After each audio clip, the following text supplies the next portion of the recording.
All right, welcome back to ABA exam review and the continuation of our BCBA Practice Exam series. This is the seventh, fifth edition exam we're doing, and we're going through the next set of questions together. If you're new to the channel, welcome. If you're returning, welcome back. Please like and subscribe. Check out behavioranalyststudy.com for all of our study materials, including our combo pack. When you pass your exam, please let us know so we can include you in the Sunday shout out. Work hard, study hard. Let's get going. A supervising behavior analyst is contacted by an upset stakeholder. The stakeholder says they haven't seen any progress in over a month and they think the behavior may actually be getting worse. The analyst meets with the stakeholder, takes out the graphs from the month, and starts identifying trends by looking at the data paths on the graph in an effort to explain what the stakeholder may be seeing. What is the analyst using? Now, this is not a difficult question. What might make it difficult on test day is the length of the question and how long the sentences are. And what I mean by that is you are reading quite a bit of information before a pause. And so if you ever find yourself reading on and on and on, make sure you understand what you're reading. We should always be doing that because we never jump immediately to our answer choices.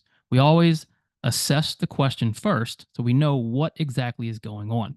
So we're looking at what the analyst is using here. Now, what do we know so far? Well, the stakeholder is upset because they haven't seen progress in over a month and the behavior may be getting worse. In this line of work, this is going to happen. You're going to have clients where even if you think everything is great, they may not be as pleased because we operate on data, we operate on observation. Parents who are in it every day don't always have access to that data. And so it's your job as the analyst to show them the data. And this is what that analyst did. They met with the stakeholder, took out the graphs, and showed them the trends by looking at data paths on the graph to explain it. This is why we have the data. The data should support what we're doing because we don't go by what we feel or what we think or our opinion. We go by what we objectively measured. So this is also important why you have to make sure your technicians are taking good data because your data is going to support your program. And so when we take out this data and we show the analyst and we look at the data paths and the trends, what are we using? Well, we're using a visual analysis. Visual analysis is great for assessing our data because typically we're working with line graphs and you can quickly identify trend, you can identify variability. It's very easy to understand and explain what's going on. And so the primary analysis we use for data in ABA is visual analysis. We're not really running complex statistical analyses. We're typically just looking at our data paths and determining trends, level changes, and variability. That's what the analyst is doing here. He's walking through stakeholder through this visual analysis process. It's obviously not a functional analysis because we're not concerned with the behavior here. We're looking at the data. It is an improper data analysis. This is what you should be doing all the time with your graphs and your stakeholders. And it isn't philosophical doubt. The stakeholder might be exercising philosophical doubt because they don't believe what they're being told. Again, it happens. That's why you have to rely on the data to back up what you're telling the stakeholder. And so in this case, what is the analyst using? The analyst is using visual analysis. Zane's dad keeps cans of compressed air in the garage. Zane takes these cans and blows the compressed air onto his arms and legs because he enjoys the cooling feeling. To combat this, Zane's dad leaves out a bunch of empty cans so that when Zane tries to use it, no air comes out. What does this represent? So let's think about what's happening here. We're looking at this scenario where Zane, dad, has compressed air, and Zane blows the compressed air to his arms and legs because he enjoys the cooling feeling. So immediately, let's think function, right? And so as you're reading through these questions, in your head, you should be thinking already like an analyst. Well, this sounds like an automatic or a sensory function, and that's going to be relevant. So to combat that, Zane's dad leaves out these empty cans. When Zane tries to use the empty cans, no air comes out.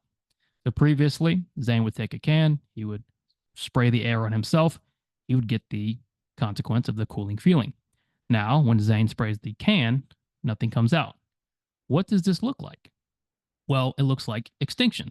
It's a previously reinforced behavior of blowing air from these cans onto his arms and legs. It's no longer receiving reinforcement. So, is it A, operant extinction? It is, because we're dealing with operant behavior, right? Behavior maintained and controlled by consequences. And so by removing that reinforcing consequence, we've effectively put it on operant extinction. It isn't respondent extinction. We're not looking at respondent behavior here. We're looking at operant controlled, consequence controlled behavior. Remember, respondent extinction has to do with the SR contingency, that two-term contingency. And then is it sensory extinction? Is there a specific type of extinction for automatic and sensory behavior? There is. And remember, automatic and sensory are now often used interchangeably. So we are putting this automatic sensory behavior on extinction. We're also using operant extinction at the same time. Sensory extinction is just a type of operant extinction. So what does this represent? Well, both A and C. Consider the following data taken on a student's spelling behavior. A 1 indicates a correct spelling, while a 0 indicates an incorrect spelling, and X indicates no response. What percentage of opportunities did the student spell a word correctly? We have a data analysis question, more or less. And the important part of this question is what type of measurement did we use? Well, we use percentage of opportunities. And with percentage of opportunities, how do we find that answer? Well, with percentage of opportunities, you're going to look at how many opportunities were there and how many times did the target behavior occur. Compare this to, say, trials to criterion, where you set a criterion, a mastery criterion, and you track how many behaviors it takes to get there, or responses it takes to get there. Percentage of opportunities is simply you get this many tries, how many times did you do it? So we're looking at spelling behavior. The 1 indicates correct spelling, 0 indicates incorrect, X indicates no response. Again, not too challenging of a question, but you've got to be detail oriented. And so if we add up our correct spellings, 1, 2, 3, 4, we have 4, and we have 9. So 1, 2, 3, 4, 5, 6, 7, 8, 9 total responses. Simply divide, and what are you going to get? You're going to get 4, turn it into a percentage, and we get 44%. Simple as that, right? So that's all percentage of opportunities is. And so the hardest part there is finding the percentage. If you don't understand how to do that, that's okay. Work on it. You're going to have to know how to do that. And then being detail oriented enough to understand what type of measurement you're using and what indicates the correct response. So what percentage of opportunities did the student spell a word correctly? It's going to be C, 44%. Your dad walks over to the window, puts his hands behind his back, and says, I think it's going to rain tonight. The I think in this verbal statement is considered what? So we're looking at the I think in the verbal behavior. So dad walks to the window, puts his hand behind his back, and says, I think it's going to rain. So the it's going to rain is attacked. He's tacting, he's labeling what he's seeing. It's evoked by this nonverbal SD, and dad is labeling it. He modifies it with I think. And so when we modify our primary verbal operant, what do we call that? A, an impure tact. An impure tact occurs when the behavior is evoked by both a tact and a mand. Dad isn't requesting anything here, so it's not evoked by a mand. It is just simply a tact that's being modified by I think. There's no such thing as an impure mand. It's not in Cooper. We deal with impure tacts. And then an autoclitic is what we're doing here. We're modifying our primary verbal operant with I think. So the I think in this verbal statement is going to be considered the autoclitic. It's modifying our primary verbal operant. Claire wakes up every morning and says, hello, Monk Monk to her stuffed monkey, and hello, Minnie Mouse to Minnie Mouse. Yesterday morning, she said, hola, Monk Monk, and hola, Minnie Mouse. If hola means hello, what does this behavior resemble? So we're looking at Claire's behavior of saying hola instead of hello. So originally she was saying hello, hello to her stuffed animals. And now she is saying hola, hola to the stuffed animals. So when you're thinking about generalization, which is occurring here, in response versus stimulus, you want to ask yourself, are the stimuli changing or are the responses changing? Because if the responses are changing in the presence of the same stimulus, then it's usually going to be response generalization.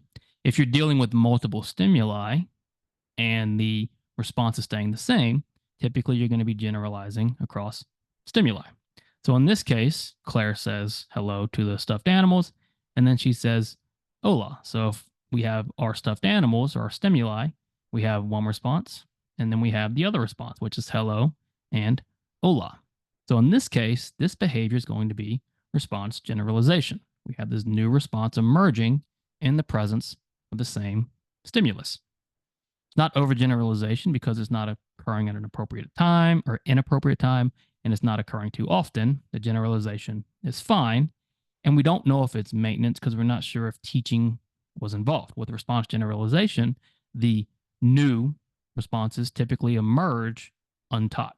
Here, maintenance would mean she was taught this, teaching stopped, but it continued. We can't be sure. We don't know if it was taught. We do know, though, the hola and the hello are indicating or resembling a response generalization. All right. Thank you for watching. Please be sure to subscribe, on YouTube for all of our updates. We get BCBA videos on Friday, Saturdays, and Sundays. Check out behavioranalyststudy.com for all of our study materials, including our combo pack. As always, when you pass, let us know so we can include you in the Sunday shout out. Work hard, study hard. See you soon.